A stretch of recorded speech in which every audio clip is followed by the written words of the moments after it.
Biomoney, leader français de la gestion d'épargne en ligne, présente. Sud Radio, Osez investir, Thomas Binet. Que faire de votre argent, comme tous les dimanches avec Thomas Binet au programme aujourd'hui? Jean-Marie, on va se poser une bonne question pour un dimanche matin. Est-ce que vous avez envie d'acheter de l'or dans ces périodes géopolitiques un peu mouvantes? On va essayer d'y répondre dans un instant. Et comment bien aménager sa fin de carrière? Est-ce vraiment facile et intéressant de cumuler emploi et retraite? Notre invitée Valérie Batigne, présidente de Sapiendo Retraite, va essayer de nous apporter des éléments de réponse. Et puis on terminera ce rendez-vous dominical avec Bernard Cadot, notre expert en immobilier, qui va nous expliquer comment choisir quand on veut louer un bien entre le louer meublé ou le louer vide. Bonne question, effectivement. Tout de suite, c'est parti. Sud Radio, Osez investir, le conseil de la semaine. Dans un monde incertain, donc un mot revient souvent, l'or, la valeur refuge par excellence. Alors pourquoi elle attire autant en période de crise géopolitique? Parce que l'or, Jean-Marie, c'est ce qu'on appelle une valeur refuge, justement. Quand les marchés tremblent, que les banques centrales sont sous pression ou que des conflits éclatent, les investisseurs cherchent un actif tangible, universel et perçu comme sûr. Historiquement, l'or conserve sa valeur, voire l'augmente quand l'incertitude grimpe. Bon, alors est-ce que ça veut dire qu'on doit tous en acheter maintenant? Pas forcément, l'or ne rapporte rien en tant que tel d'ailleurs, pas d'intérêt, pas de dividende, donc c'est un actif de protection, pas de rendement. Il peut être pertinent, mais dans une logique de diversification. Alors généralement, on recommande d'en avoir 5 à 10% dans un portefeuille équilibré, pas plus. Oui, pas plus, mais concrètement, Thomas, comment on peut investir dans l'or aujourd'hui? Il y a plusieurs options, Jean-Marie. D'abord, l'or physique, lingots, pièces qu'il faut stocker en sécurité, ou bien l'or papier via vous savez, le terme ETF, on en parle quelquefois ici, ça veut dire Exchange Traded Fund.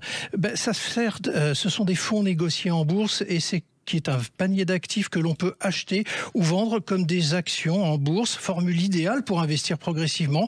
Ce qui est sûr, c'est que choisir un support adapté à votre stratégie et ne pas miser tout dessus, c'est quand même l'idée. Alors rappelons que les investissements comportent des risques, y compris la perte de capital. Assurez-vous bien de comprendre tous ces risques et de vous informer avant de prendre toute décision d'investissement. Eh bien, c'est bien noté. Tout de suite, on accueille votre invité. Haussmann Executive Search, leader du recrutement sur les métiers de la finance et de l'immobilier, présente.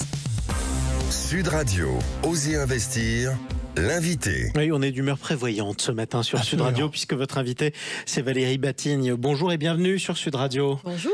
Vous êtes la présidente de Sapiendo Retraite, plateforme digitale de conseil qui propose un accompagnement sur les dispositifs retraite. En gros, on vérifie la carrière, on optimise aussi les droits à la retraite. Vous êtes l'invité de Thomas Binet.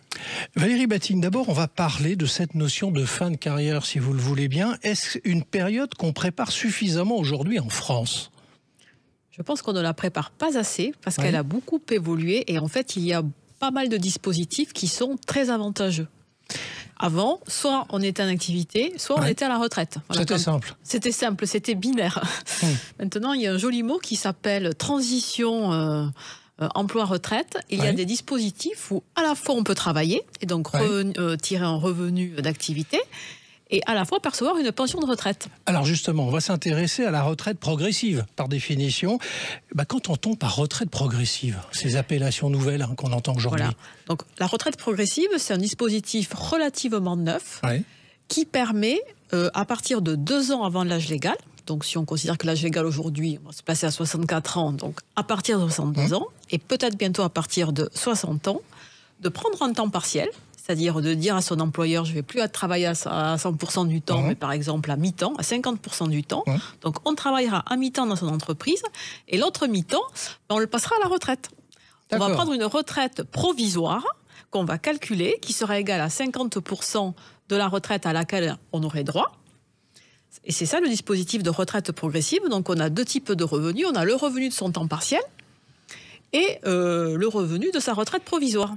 Est-ce qu'il y a des conditions pour en bénéficier particulières? Oui, il y a quelques conditions, mais c'est assez facile. Il faut avoir atteint donc au moins 2 ans avant l'âge légal, il faut avoir au moins 150 trimestres, et il faut avoir l'accord de son employeur. Parce que ça suppose un temps partiel. Donc il faut une modification du contrat de travail. Oui, ce qui veut dire au passage qu'à la limite, il vaut mieux s'y prendre même plus que 2 ans à l'avance, parce que 2 ans, c'est le moment où on actionne ce dispositif. Mais la volonté d'obtenir justement l'accord de l'employeur, il faut qu'il prenne aussi les devants. C'est pour ça que la fin de carrière, ça se prépare. Il faut savoir que ce dispositif existe, il faut faire ses calculs, il faut le demander à l'employeur. Alors l'employeur, aujourd'hui, s'il refuse, doit justifier son refus. Il doit expliquer en quoi ce temps partiel serait incompatible avec l'activité de l'entreprise. D'accord. Il ne peut pas refuser par principe. Il faut qu'il motive ce refus, si refus il y a. Ça, c'est un des ajouts de la dernière réforme, de la réforme de 2023. Alors, on a commencé en se posant la question, est-ce qu'on prépare suffisamment bien sa fin de carrière? Et bien justement, Valérie Batine, quels sont les premiers réflexes à adopter? À partir de quel âge faut-il réellement s'y intéresser? C'est pas 2 ans avant, c'est même pas 4 ans avant, si on réfléchit bien. Non, en fait, nous, on recommande de s'intéresser à la retraite dès qu'on commence à travailler, en fait.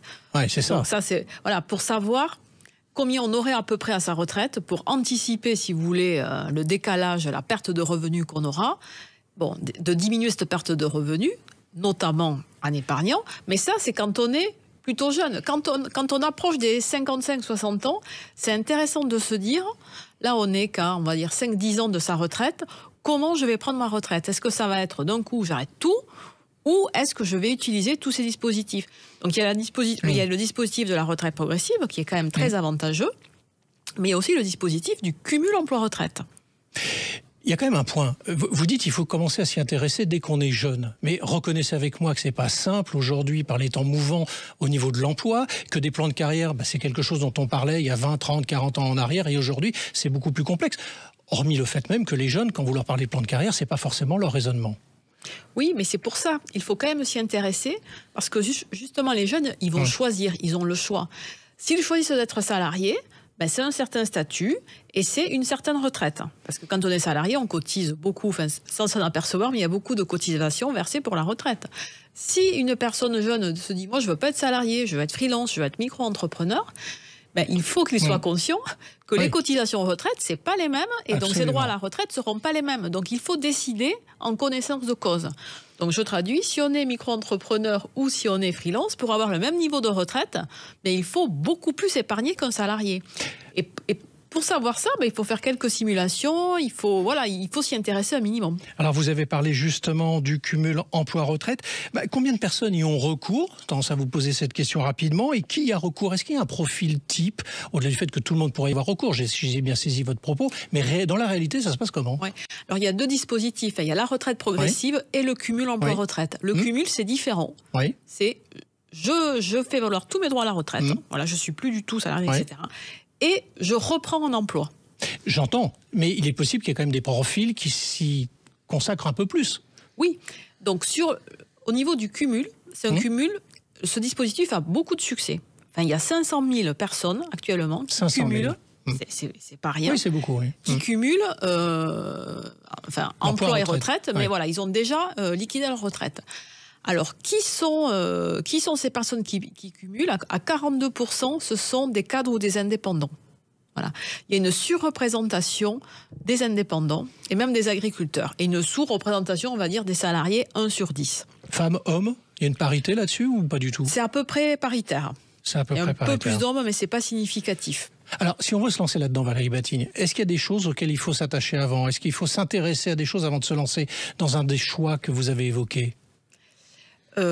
Bien sûr, parce qu'il faut se dire comment je vais travailler, qui va m'accepter en tant que cumul emploi-retraite, etc. Il faut, soit c'est un salarié qui reste dans son entreprise, donc s'il prend sa retraite, il faut s'assurer que son entreprise va accepter de reconclure un nouveau contrat de travail, etc. Parce que là, c'est vraiment un nouveau contrat de travail.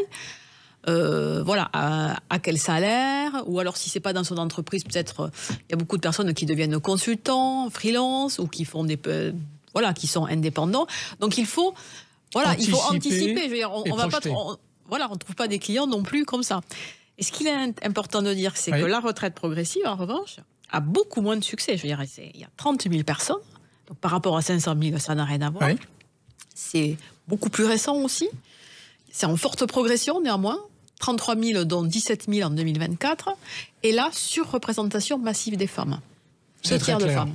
Merci à vous, Valérie Batine. Merci en tout cas, et je rappelle d'ailleurs que vous êtes la présidente de Sapiendo Retraite. Tout de suite, on explique quelque chose. Sud Radio, Osez investir, le coin de l'expert. Avec notre expert immobilier Bernard Cadot. Oui, Bernard et puis Jean-Marie, on va se poser une bonne question. Allez, Jean-Marie, vous venez de faire de l'acquisition d'un appartement. Ça y est, c'est tombé. Vous ne le saviez pas, mais vous l'avez pris avec moi. C'est super. C'est une bonne nouvelle pour vous. Mais la question qu'on se pose avec justement Bernard, c'est faut-il le louer meublé ou nu, Bernard? Le louer nu, c'est le plus classique. C'est un bail de 3 ans à la clé. C'est une solution qui offre plus de stabilité pour le locataire, certain de rester 3 ans au moins si tel est son désir.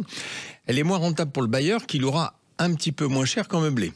Et puis la location meublée de l'autre côté, dite classique, elle propose un bail de courte durée, 1 an renouvelable si on est dans résidence principale ou 9 mois pour les étudiants. Alors elle est attractive auprès des jeunes actifs, des étudiants. Elle offre également une meilleure rentabilité aux bailleurs aussi, mais ça suppose de sa part un investissement initial dans l'achat des meubles et se traduit par une rotation plus fréquente des locataires. Sont en général concernés les biens les plus petits, type studio ou 2 pièces. Par contre, à l'autre bout du spectre, de grands appartements ou de très grandes villas seront recherchés par une clientèle de niche. Alors il y a le LMNP, le fameux acronyme qui signifie loueur en meublé non professionnel également. Oui Thomas, ce régime permet de bénéficier d'avantages fiscaux sous réserve de ne pas dépasser certains plafonds de revenus. Il permet notamment la récupération de TVA, ouvre à une réduction d'impôts et à un amortissement comptable de son investissement. Alors sans entrer dans trop de détails, parce que vous voyez c'est assez complexe, retenons que pour bénéficier du régime LMNP, en cas de location meublée classique, le revenu maximum annuel doit être inférieur à 23 000 €. S'il s'agit par contre d'un meublé de tourisme non classé, le plafond est alors de 77 700 €, ouvrant droit à un abattement de 50% dans le cadre du régime micro-BIC. BIC étant bénéfices industriels et commerciaux. Oui Bernard, mais alors avant de choisir quand même entre tel ou tel régime, parce que c'est quand même complexe, on doit absolument évaluer quelques critères. Et vous allez voir qu'il y en a pas mal. Quels sont les objectifs personnels tout d'abord? Quelle est la composition de votre patrimoine immobilier à l'instant T? Est-ce que vous souhaitez vous diversifier parmi vos actifs? Est-ce que vous voulez investir pour louer ou est-ce que vous voulez louer un bien qui est déjà détenu? Quel type de bien est-il concerné? Enfin, c'est un invariant, la situation du bien sera déterminante. Vous avez compris, il n'existe pas de solution unique, elle doit être évaluée à l'aune de chaque situation. Une analyse fine des différents paramètres s'impose. Une vérification de la fiscalité est indispensable, tant elle peut évoluer d'une année à une autre. Alors mon ultime conseil, c'est de prendre conseil justement auprès des professionnels. Ils vous aideront à optimiser votre investissement. Merci Bernard. Merci beaucoup Thomas, on vous retrouve la semaine prochaine. Avec plaisir. Sud Radio, Osez investir, Thomas Binet. Avec Yomoni, leader français de la gestion d'épargne en ligne.